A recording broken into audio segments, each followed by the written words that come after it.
Happy birthday my life. তো finally রাত 12টা বেজে গেছে, 12টা 3 বাজে এখন। তো সরি, কারণ আমি এখন বাড়িতে আছি, বাপের বাড়িতে, যেহেতু ওই বাড়িতে নেই তাই সামনাসামনি উইশ করতে পারলাম না। মনে কিছু নিও না, জানি ও ঘুমিয়ে পড়েছে, তার জন্য ফোন করলাম না। একটু আগে আমি ফোন করছিলাম 11টার সময়, ও বলছিল আমার খুব ঘুম পাচ্ছে, আমি ঘুমাচ্ছি, তাই আর 12টার সময় আর ফোন করলাম না। স্টোরি দেওয়া হয়ে গেছে আমার। তো এই ভিডিওটা অবশ্যই দেখবে কালকে সকালে উঠে। শুভ জন্মদিন। ও ঘুমিয়েছে তো কী হয়েছে, আমি তো ওর জন্য জেগে আছি, কোনো ব্যাপার না।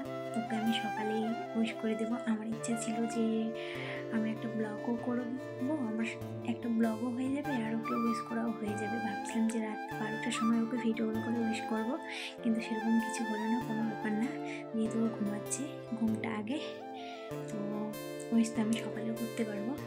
তো যাই হোক, গুড মর্নিং সবাইকে।